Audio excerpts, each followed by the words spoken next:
Good morning, friends from the media, ladies and gentlemen of the Malacañang Press Corps. Welcome to the press briefing of Foreign Affairs Acting Spokesperson Robespierre Bolivar. Good morning, sir. Hi, good morning. Thank you for the introduction. I have a statement on the forthcoming visit of the President to Cambodia, Hong Kong, and Beijing. Good morning, colleagues from the press. The President will be traveling to Cambodia, Hong Kong, and Beijing from 10 to 15 May 2015. In Cambodia, the President, primarily in his capacity as chair of ASEAN, will be participating at the World Economic Forum for ASEAN from 10 to 11 May. The organizers designated the President as an honored guest of the WEF, alongside the Prime Minister of Vietnam, who is currently the chair of the Asia-Pacific Economic Cooperation.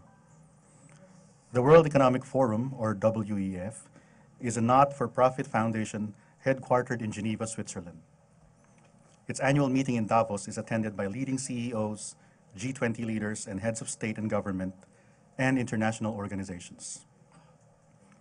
WEF also convenes annual regional meetings in locations around the world, and a special one focused on ASEAN.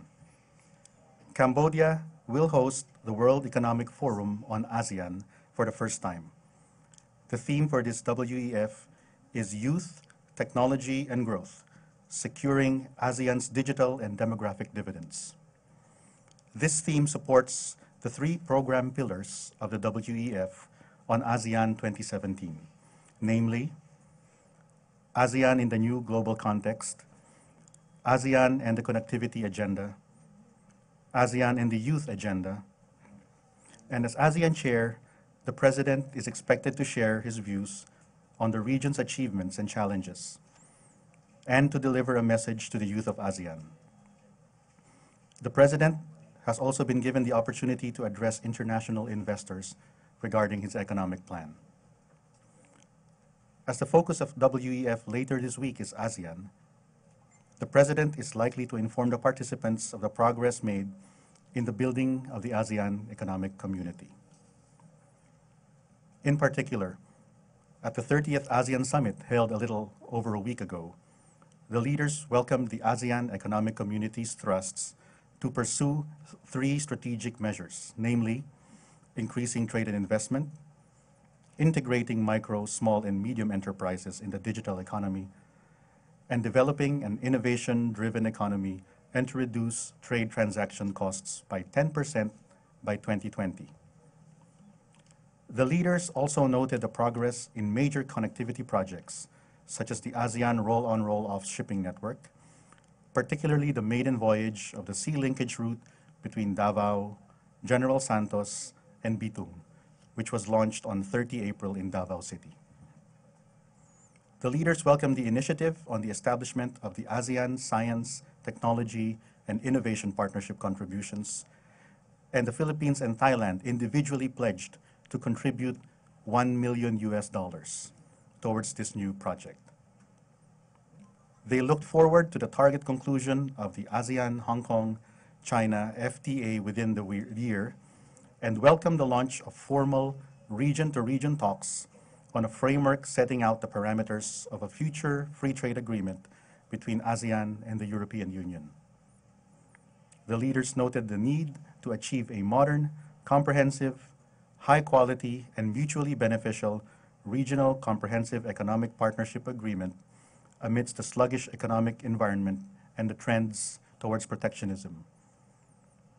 More than 700 leaders from business, government, civil society, and the media are expected to participate in the WEF. From Cambodia, the President flies to Hong Kong, where he is scheduled to meet with a large Filipino community based in the Special Administrative Region. As of March 2017, there were around 210,000 Filipinos in Hong Kong, many of whom work in the hotel and restaurant industry or in the households of Hong Kong residents. The Filipino community in Hong Kong has been actively partnering with our Consulate General in ensuring the rights and welfare of our kababayans in Hong Kong are protected and promoted. And the community has also been instrumental in promoting enhanced trade relations between the Philippines and Hong Kong, and in promoting our country's investment opportunities and tourist destinations. The President is expected to stay in Hong Kong from 11 to 13 May 2017. He proceeds to Beijing on May 13th to participate in the Belt and Road Forum for International Cooperation, or BRF, which is scheduled to take place on 14 to 15 May 2017.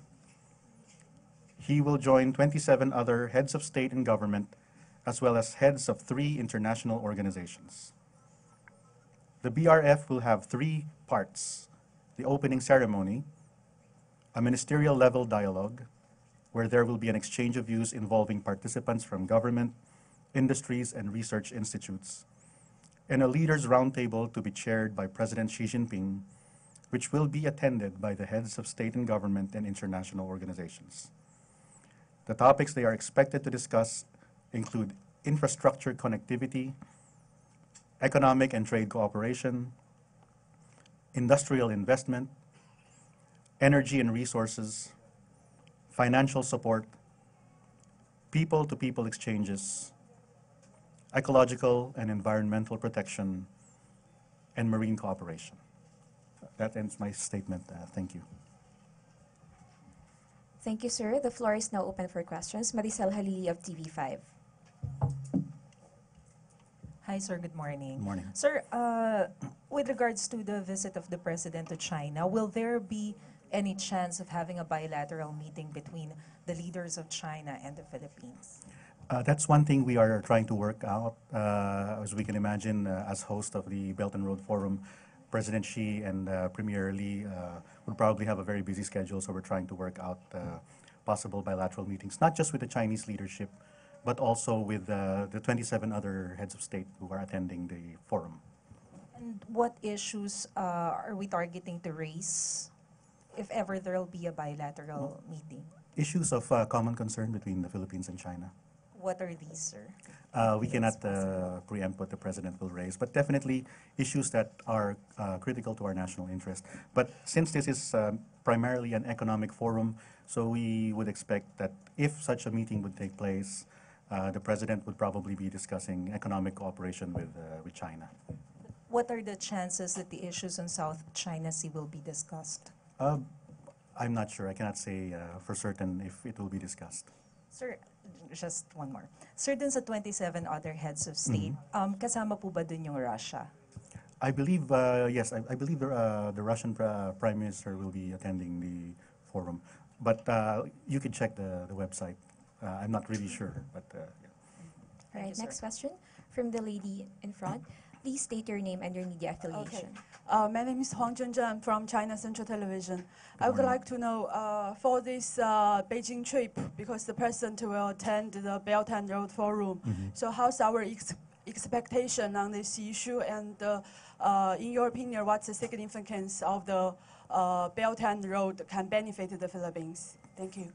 Well, as I mentioned in a previous press briefing, the President's foreign engagements will be focused on securing the national interest. Anything that can help the Philippines in its economic development is very welcome. And we believe that the Belt and Road Initiative can be a helpful mechanism for the Philippines to promote its economic interests in the region. Just to follow up, so how do you think that the Belt and Road Forum and our Duterte-nomics can work together to the practical cooperation in the future? Well, one of the priorities of the Philippines and ASEAN as a whole is connectivity. And of course, the Belt and Road Forum also prioritizes connectivity, infrastructure, and the regulatory connectivity. So we expect that that will be a main topic of discussion and one of the agenda items that will be pushed for during the forum. And how do you comment about the Philippine and China relationships in recent years? The Philippines-China relationship has been steadily improving in all aspects over the last few years, and it's also a welcome development for us to engage more actively with China on economic cooperation. And last question about the Cambodia World Economic Forum. I heard that our chairman of AIIB will also attending that event. So is there any chance our President Duterte will meet him in Cambodia? And if they have a meeting, so what kind of topics they were going to talk about?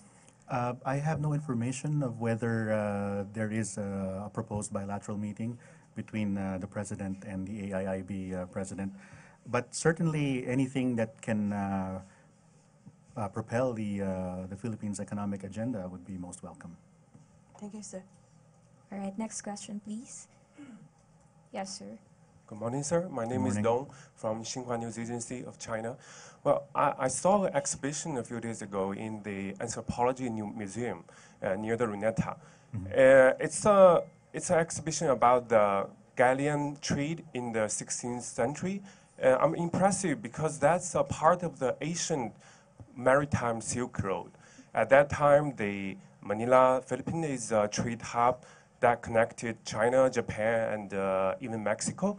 So I'm curious that how does the Philippines position itself in the modern international trade arena? I mean, does this administration has a plan for its part in the world trade? It's a trade hub or manufacturer base, especially that we have the proposal from China that there's a new Belt and Road proposal right now. So does the administration's plan for Philippines? Thank you. Actually, that's an excellent question. And the Philippines has always prided itself on being at a strategic crossroads between the East and the West. And as you mentioned, the Philippines played a crucial part in the Manila-Acapulco, Spain galleon trade. And if you have that on the eastern part of the country, and at the western part you have the new maritime Silk Road, then it would reinforce the view that the Philippines is actually a central part to facilitating world trade. And that's something definitely that the administration is looking at, how to promote that strategic role in facilitating world trade. Thank you. Any more questions? Christian Esguerra of ABS-CBN. Sir, good morning. Good morning. Can you give us more details on the planned meetings, or will there be actual meetings between the President and certain particular investors? Because you said that it's going to address the possible investors during the WEF in ASEAN. Will there be one-on-one meetings, for example, between private corporations in the Philippines and Cambodia and other countries? Thank you. In particular, the organizers of the World Economic Forum have given the President, I think, a press conference, if I'm not mistaken, to address the business leaders, the CEOs who are present, to promote the Tertonomics and the President's socio-economic agenda. So that would be the main engagement that the President would have with the CEOs who are attending WEF. Any more questions? None? Okay. Thank you very much, DFA Acting Spokesperson Robespierre Bolivar. And thank you also, friends from the media and the Malacañang Press Corps. That ends our press briefing. Back to the main studio of PTV4 and Radyo ng Bayan.